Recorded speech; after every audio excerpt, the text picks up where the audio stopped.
Ya silakan Pak. Itu pertanyaan udah saya selipin di obrolan. Coba Ibu cek. Oh, saya mah daripada ngecek kan mendingan Bapak yang ngomong langsung. Oh iya, saya yang ngomong. Ya udah. Kan sudah diberi kesempatan Pak.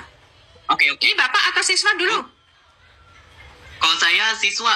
Jadi ibu ini nanya mungkin atau apa gitu ya? Itu gurunya gitu. Bukan gurunya, ini lagi acara apa sih, SNPMB apa itu? Pokoknya kayak masuk ke perguruan negeri gitulah. Nah ini gurunya kayaknya nanya gitu. Terus si anaknya tadi sudah saya selipin Bu, jawabannya di ini, coba silakan dicek Bu. Masih ngomong begitu ya? Ya itu anak sekarang kadang-kadang kebablasan kadang-kadang.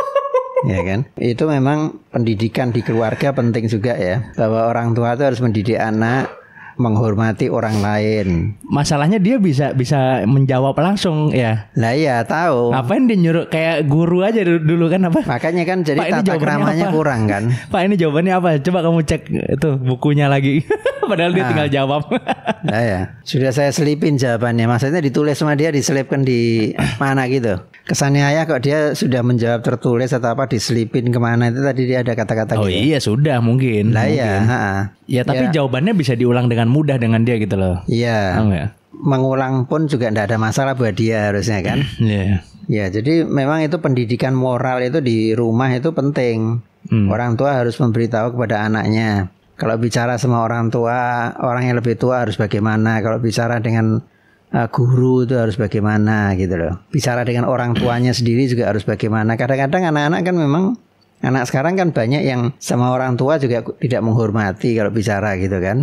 Nah ya, jadi di rumah harus dididik sama orang tuanya. Cara mendidiknya gimana? Ingatkan bahwa bagaimanapun kamu harus menghargai orang yang lebih pintar, harus menghargai orang yang lebih tua dan seterusnya. Orang yang lebih berilmu kan harus dihormati. Jadi kalau kita tanya sama ustadz misalnya, tidak boleh kita sembarangan tanya itu ya. Harus tanyanya itu dengan sopan gitu loh. Begitu juga yang lain-lain, hal-hal lain gitu kan. Ya mungkin biasanya kan berlindung di balik, karena saya orangnya ingin menjadi diri saya sendiri katanya. Loh, menjadi diri sendiri itu tidak berarti bahwa berarti boleh seenaknya sendiri, tidak boleh. Orang dimanapun tuh ada aturannya. Meskipun di negara-negara yang liberal sekalipun, yang kehidupan di sana bebas, orang semuanya setara, tetap ada aturan-aturan, tata krama itu ada. Gitu. Tapi aku memang menemui banyak sih anak muda yang modelannya sekarang kalau ngomong lebih frontal gitu loh maksudnya. Ya lebih frontal itu maksudnya gimana? Jadi terus terang atau apa? Ya, terus terang kan orang boleh terus yang terang. Ada di kepalanya. Mau itu bodoh atau pintar dikeluarin aja gitu. Jadi nggak ditimbang dulu. Ya. Gitu. Paham nggak ya maksudnya? Iya. Ada juga orang-orang yang begitu. Kadang kan kita kalau berpikir misalnya kita mau ngomong, kita kadang berpikir dulu kan. Ini kira-kira ini omongan saya benar atau tidak misalnya. Iya. Kadang kita berpikir dulu. Habis itu baru kita keluarin. Dan apakah misalnya omongan ini perlu kita keluarkan enggak gitu kan? Nah perlu atau enggak, tujuannya apa gitu loh. Kadang kita berpikir dulu gitu. Itu makanya kalau dulu kan terkenal ada kata-kata asbun itu, asal bunyi. Kok ini enggak asbun sih. Cuman enggak mikir aja. Iya. Ya itu kan kalau ada dipikir tuh berarti kan asal bunyi aja. Asal keluar aja kan. Banyak istilah-istilah tentang itu. Tapi maksudnya bahwa orang bicara itu apa yang keluar dari mulut kita itu adalah sesuai dengan apa yang ada di kepala kita gitu loh. Jadi kalau kita itu orangnya seenaknya sendiri ngomongnya, memang berarti otak kita isinya seperti itu. Kalau kita memaki-maki orang terus itu berarti juga begitu, hati kita kotor mungkin. Kan ada orang yang sambil ngomong sambil memaki-maki. Anak-anak sekarang kan banyak yang begitu, ya kan? Jadi waduh ini gimana gitu, ngeluarin kata-kata yang kurang sopan negatif gitu kan. Nah itu menunjukkan bahwa hatinya tidak bersih. Nah orang tua harus atau mendidik. lingkungan kali. Ya karena apa? Bagaimanapun, dimanapun kamu berhubungan dengan siapapun, setiap orang itu ingin dihormati, setiap orang. Karena setiap orang ingin dihormati, ya kita kalau ngomong sama orang itu kita lihat-lihat lah. ini pantasnya dihormatinya sampai kadarnya seberapa gitu loh. Jadi nggak sama semua orang sama ngomongnya gitu ya? Nggak bisa. Sama siapapun boleh. Sama misalnya? Nggak boleh. Oh saya ingin menjadi diri saya sendiri, saya tidak mau pura-pura sopan atau saya tidak mau fake misalnya seperti orang zaman dulu. Nah anak muda sekarang banyak yang nggak senang sama boomers loh ya. Ya, apa namanya gini loh. Kalau dia bilang nggak mau pura-pura sopan, ya jangan pura-pura, ya sopan gitu loh. Bersikap sopan. Kalau pura-pura sopan berarti di dalam hatinya itu ndak seperti itu, ndak boleh. Ya dia harus belajar bagaimana bicara yang sopan. Karena bagaimanapun dimanapun orang kalau bicaranya sopan pasti dapat tanggapan yang baik. Bahkan cuman sopannya ndak perlu terlalu berlebihan, itu ayah setuju. Jelas lu anjing. Udah bim. Udah bim. Kalau nggak dikasih jangan gitu bahasanya tol.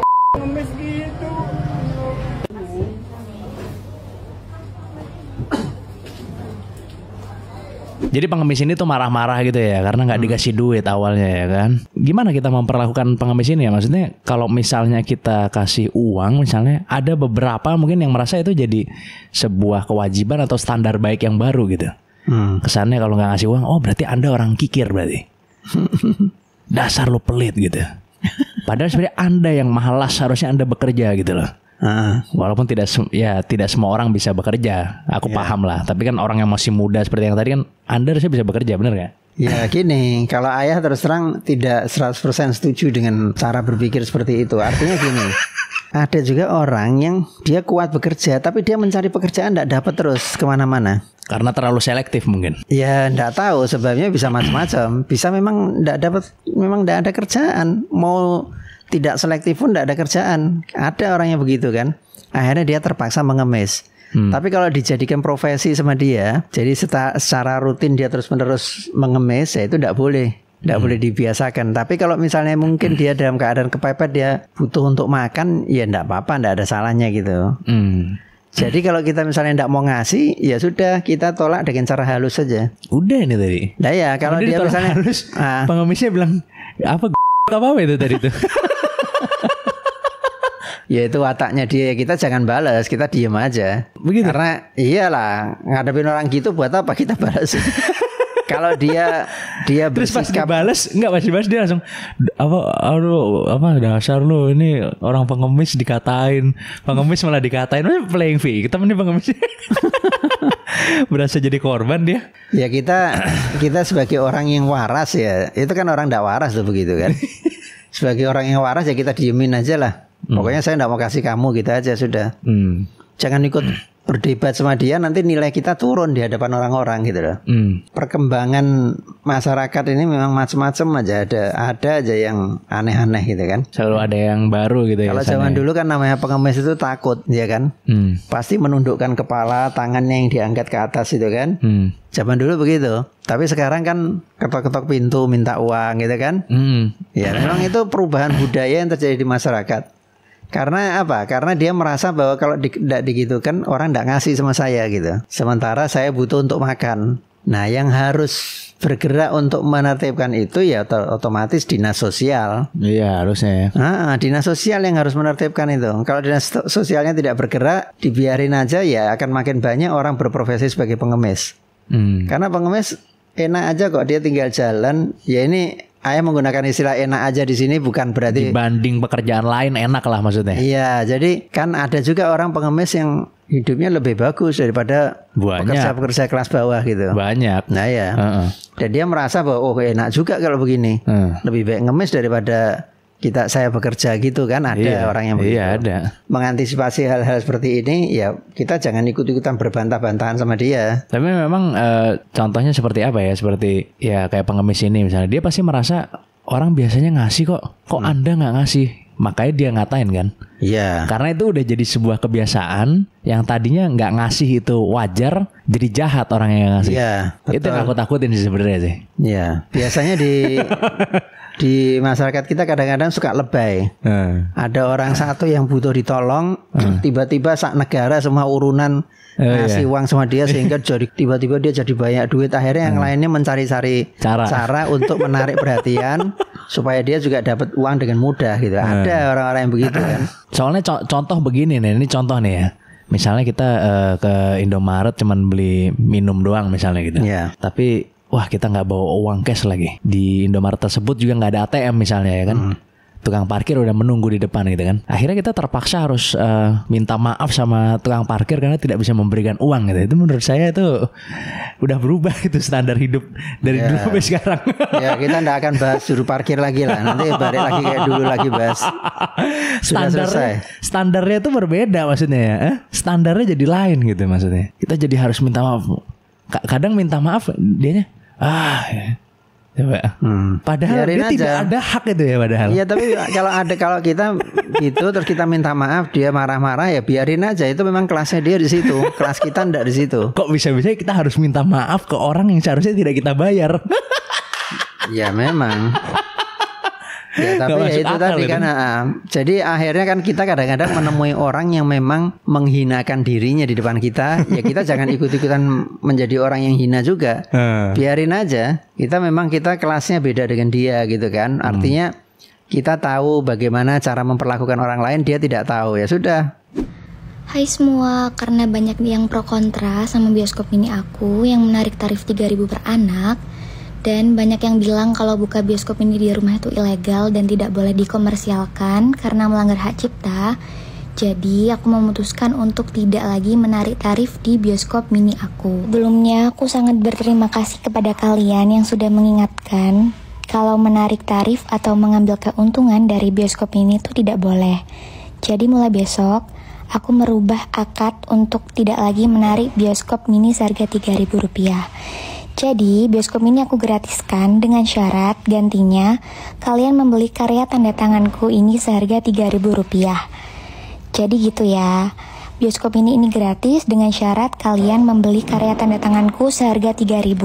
Jadi sudah clear ya masalahnya teman-teman. Aku tidak lagi menjual karya orang lain, tetapi aku menjual karya aku sendiri. Terima kasih.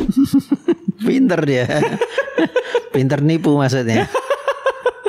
Gimana tuh ya kan kalau misalnya aja, gitu. Kita menyewakan film misalnya nonton maksudnya jual tiket untuk film itu kan haknya lain lagi sama kita beli DVD doang misalnya atau beli VCD doang misalnya. Jadi ini sempat jadi obrolan juga gitu. Ini sebenarnya boleh apa enggak sih bikin kayak semacam bioskop kecil-kecilan di rumah? Gak boleh. Gitu. Sebenarnya nggak boleh sih, emang udah pasti nggak boleh emang. Nah gimana ya kalau dengan usaha yang bisa dibilang kadang kita kreatif abu-abu ini sebenarnya agak hitam sini sebenarnya, bukan abu-abu lagi sebenarnya. Kreatif dia. Kreatif tapi kreatif salah juga. Iya kan? Jadi ya dia tetap aja sama. Ya kalau kita ke bioskop kan kita dapat karcis juga. Iya. Ada tanda tangannya, ada parapnya, petugas dan ada tulisan bioskopnya apa. Sama aja ini. Mana ada parap kan seperti petugas itu zaman kapan itu? Petugasnya kan biasanya seret di parap itu sama dia. Sekarang enggak. Dulu tahun gitu. Kapan itu? Ayah enggak pernah nonton bioskop sudah lama banget soalnya. Zaman ayah nonton dulu itu begitu. Pakai parap. Di parap. Jadi tiketnya itu diparap sama dia. Kalau orang beli parap terus disobek dikasih. Itu uang apa? Ya sekarang nggak tahu ya. Uang kebersihan komplek apa gimana pakai parap di? Ya udah itu kan cerita dulu ayah ngalamin seperti itu. Nah ini kan dia tanda tangan, dia bikin tanda tangan, orang suruh beli tanda tangannya dia. Oh iya. Nah itu kan sama aja kayak orang beli tiket. Memangnya kita tiket di bioskop itu ada nilainya ya? Tidak ada nilainya kan, nilainya apa itu sebagai bukti untuk masuk ke situ ya, sama aja ini. Sama aja sebenarnya ya. Nah ya tidak boleh juga. Nggak boleh juga salah. Ya. Harusnya kan bayar hak siar sebenarnya ya. Jadi lain lah. Dia buka usaha itu tidak ada izinnya, tidak boleh. Pemerintah itu ada peraturannya orang bikin usaha. Kamu bikin usaha apa aja harus ada izinnya. Iya, kalau misalnya di film ini kan ada copyright dan lain-lain kan, maksudnya. Ya termasuk itu. Belum lagi itu hak cipta kan. Tapi di luar hak cipta itu juga dia bikin usaha di rumah. Ya dia itu harus ada izinnya dari pemerintah. Kalau tidak ada izinnya tidak boleh, melanggar. Sangat banyak itu yang melanggar, bahkan di kawasan-kawasan mewah sekalipun. Ya meskipun banyak tapi kan melanggar, tetap salah. Kalau itu masih jauh sih kalau perbaikin yang bagian situnya. Tapi yang ini aja dulu nih, bahwa film itu kalau misalnya kita beli DVD-nya atau apa, itu kita tidak memiliki hak untuk menyiarkannya sebenarnya. Ya. Kita bisa menikmati untuk pribadi aja, bukan untuk diperdagangkan. Itu juga. Terus izin usaha juga ndak ada izin usaha ya ndak bisa juga gitu. Jadi intinya kalau soal hak cipta itu ya kita harus benar-benar hati-hati sih. Tapi emang di sini awareness terhadap hak cipta belum begitu tinggi. Contohnya ya kayak pemakaian lagu misalnya atau film atau apa, itu perlu lebih diperhatikan lagi sih. Dan nggak tahu ya, seharusnya sih dia udah tahu ya kalau misalnya ini salah gitu ya. Karena tadi dia kan ngomong kan ini salah kan? Iya. Karena ada orang-orang yang ngasih tahu, oh kamu ndak boleh nih begini nih gitu. Tapi masih dilakuin juga kan maksudnya kan? Ndak, akhirnya dirubah sama dia dengan tanda tangannya karena dia ndak ngerti. Oh iya. Padahal sama aja ya kayak tiket tadi itu ya. Iya, seperti tiket itu kan jatuhnya. Karena yang bilang tadi.